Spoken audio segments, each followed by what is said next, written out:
Sa 5 taon ng pagiging in a relationship ni Paula, aminado siyang acts of service at words of affirmation ang paraan ng pagpapakita niya ng love sa kanyang boyfriend. Gusto ko ako yung nag-aasikaso. I'm not good at cooking, pero like, pag-aasikaso talaga ganun. Si Rashid naman, sa friends bumabawi through acts of service at words of affirmation din. At least to the people that I'm close with, ginagawan ko ng paraan, really give them what they need at a certain time, at a certain moment. Parte si Paula at Rashid ng 67% ng mga Pinoy na acts of service ang love language. Sinundan niya ng words of affirmation, quality time, giving gifts at physical touch. Bakit nga kaya? Siguro sa ating kultura, kilala nga tayo maserbisyo, maasikaso. Wala naman daw problema dyan. Kaya lang. Yan din ba ang gusto ng iyong partner? Kasi kadalasan, binibigay natin yung mga gusto nating tanggapin. Oh, guilty ka ba dyan? Naku, pag sa love daw, if there's a will, there's a way. You can be different, but you need to recognize ano yung gusto niya. At kailangan tanggapin mo, ay, gusto niya talaga acts of service, ayaw niya regalo. Baguhin mo. Marahil gasgas na, pero ang secret daw dyan, ano pa ba? Di communication. Being in love and saying love is for mature people kasi meron kang babaguhin sa sarili mo. The joy in life is trying something new also. You know, love will make you a whole person.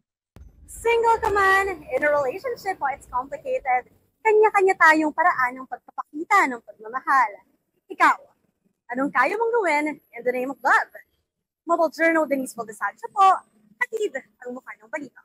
Certified foodie ang 25-year-old na si Bea from Pasig. Kaya panay rin ang post niya sa isang online group na What's Your Ulam Pare? Dito kasi, food reviews, recommendations, at snacks ang palaging topic. Hanggang maisipan niyang lagyan ng catchy caption ang post niya tungkol sa natikmang chicken wings. Actually, hindi naman maghanap ng jowa to. Parang ano lang, for clout. Oo, clout.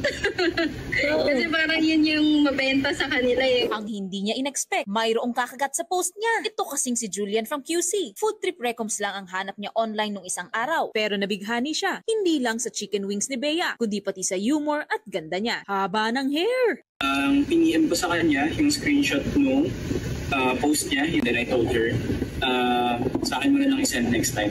At ayun na nga, after weeks of chatting, nauwi sila sa date sa labas. And the rest is history. Hindi nila pareho inaasahan na ang kanilang pagmamahal sa pagkain ang magsisilbing tulay para magkakilala ang dalawa. Dito rin kasi sila nag-grow individually. Nagsimula ako na maging food content creator nung nakilala ko siya. Siya yung nag-push sa akin na parang may potential ako na.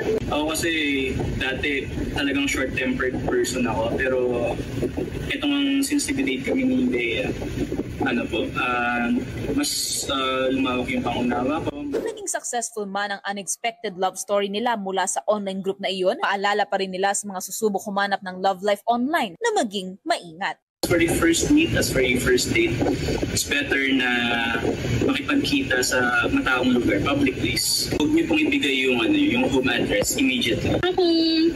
Ayun, may mag-reach out sa inyo online. Siyempre, huwag kayong magtitiwala agad. Check nyo mabuti kung legit pa yung tao na yun. Kilalanin yung mabuti kasi iba na yung panahon ngayon, diba? Hindi raw dapat minamadali ang pag-ibig. Darating din ito when the time is right, kahit pa hindi mo ine-expect. Mobile journalist Marymon Reyes po, hatid ang muka ng balita. In action ng rare na asong gubat na ito sa pag-akyat sa matatarik na trails ng bundok na ito, kasama ang kanyang fur dad na si Henry. 14 na bundok na ang kanilang naakyat. Almost 2 years old na ngayon ang aso na pinangalanan ni Henry na bundok. Lala na rin ang hilig niya sa mountain hiking. Bigla pong inalok sa akin yung puppy. Dahil gustong-gusto ko naman po nung puppy, ng aso talaga, kinuha ko po agad yung puppy po. Kaya naman ang lumaki si bundok, isinabak na agad siya sa adventure. Isa na rito ang pag-akyat sa pinakamataas na bundok sa Zambales Mountain Range na may taas na 2,044 meters o 6,706 feet above sea level. Si bundok po kasi hindi siya yung madaling mapagod. Iba yung lakas niya pag nasa labas siya, nasa nature siya. Minor o major climb, maning-mani lang yan kay bundok. Bukod sa nakikita nilang nag-i-enjoy sa bundok sa kanilang hiking, tila nagsisilbi rin siyang bantay sa kanilang grupo habang nagpapahinga bago ituloy ang climb. Pag nagpahinga po kami sa isang lugar, iniikot po niya yung perimeter para kung chine-check niya kung safe ba yung lugar. Bago ang kanilang climb, ready na ang pagkain, treats at tubig na may yelo ni bundok. Kaya si Henry, looking forward na rin sa kanilang next adventure together. Iniisip ko lagi si bundok. Priority ko po talaga na uwian talaga si bundok. Para kung siya po talaga yung nagbago ng buhay ko. Isang tunay na loyal companion, hindi lang sa hiking, kundi pati sa buhay. Wala nang mas higit pa sa pagkakaroon ng isang kaibigan na laging handang sumabay sa bawat paglalakbay. Mobile Journal, Ivan Talinki po, hatid ang mukha ng balita.